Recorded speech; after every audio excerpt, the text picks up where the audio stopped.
好多人都说我们今天看的这个，这个 SHF 呢是今年的年度最佳。我承认它肩膀的新规设计呢是很赞的，但综合起来它的胯部长这样，而且没有下拉关节，大幅度活动下半身的话，大腿跟臂撑齐，所以这款还是挺一般的。哎呀，好烦呀！要不是你们一直在夸这个找破发了，好吧？可以看到它这次包装间改成了宽盒，其他的新素体主角都是瘦盒呀，所以它盒子的大小呢是和奥特曼一模一样的。这次的代工厂是昌龙，不错啊，当然不是说它多好，而是单纯的因为上次奔红呢是越南代工的，太拉了。国内的代工厂就算再烂也比越南要好呀，是吧？因为是出版，所以说给了特点 DX 的戒指，可以看到它给了2个尺寸的指环，上面的这个金色分件呢是涂装，而下面的是车型4。DX 嘛，精炼2种尺寸是带不进去的，我们换上另一个粗的来试一下，粗过头了，就算是大拇指戴上呢也是绰绰有余。奇数里面的配件是10对半的手型，还有一把武器，没有比以前的多呀，怎么会给这么宽的盒子呀？然后我们看一下整体的效果，这次底衣和装甲比较分明，有假面骑士那味儿了，不过分色比较简单，所以说漆面不会翻车。外观的问题就是它的胯部上面还有侧面的缝隙呢是很大的，比较影响观感。它的重量方面呢是52克，不过拿在手里面轻飘飘的，可能和身材比例有关系吧。可以看到身材比奥特曼要匀称了很多，比起假面骑士呢没有那种机器人的线条感。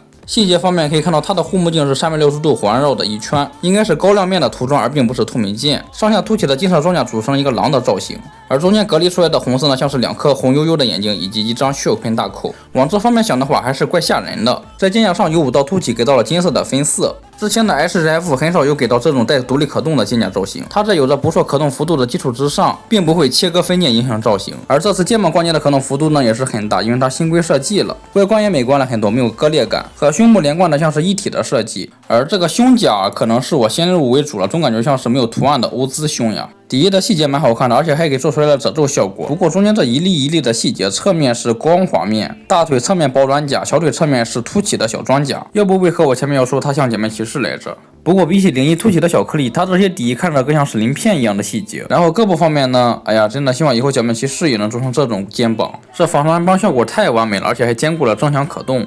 而在胳膊的外侧可以看到有一块红色呢，是和其他地方的都不一样，是消光红。左手上的戒指和手型是一体的，所以每个左手都会有，而且手指甲的金色呢也有还原出来。腰带没有其他分色，是一条纯金色的。而胯部和其他分件之间的缝隙是很大的。首先顶部有大缝，是因为要给腿部活动让位。这个时候你肯定就会问，把关节拉下来不就行了吗？干嘛需要让位呀？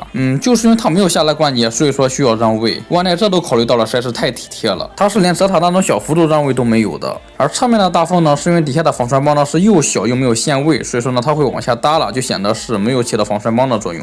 所以你活动几下之后就会发现，撑齐了。腿部的造型和胳膊差不多，就说明中间那一块消光的红色。小腿装甲的造型也和小臂基本一致。脚部是一双白色的鞋子，有3道金色的分色，底部呢是纯金色的，没有啥细节。这次的版本印记蛮怪的，印在了肩胛的下面。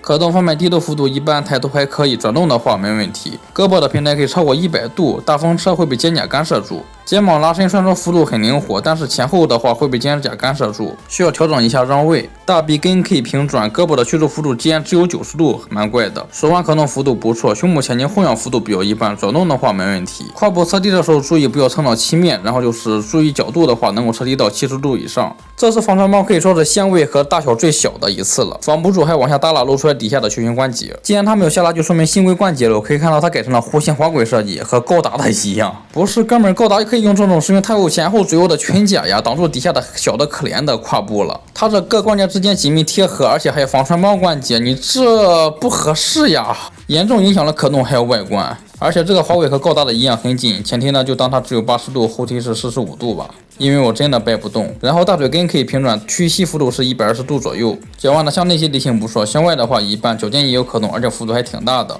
除了胯部之外，浑身的关节都是相当的舒服。配件方面有一对五指放松手，这摆设应该是为了让它显亮涂的太厚了。然后是一对狼爪手以及一对 No.1 的手。武器握持手只有右手一只。左手是额外给了2只炮制手，这次的手型可以说是做的又肉飞边又离谱，像是 Q 似的。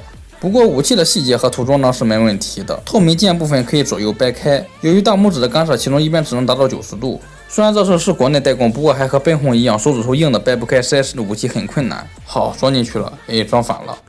好的，以上就是头号战队好手狼的情况了。感觉作为战队的最后一座，玩具做的是放飞自我了。肩膀的新规绝对是可以爆战的，而胯部呢实在是惨不忍睹，否则还是能跨一下的。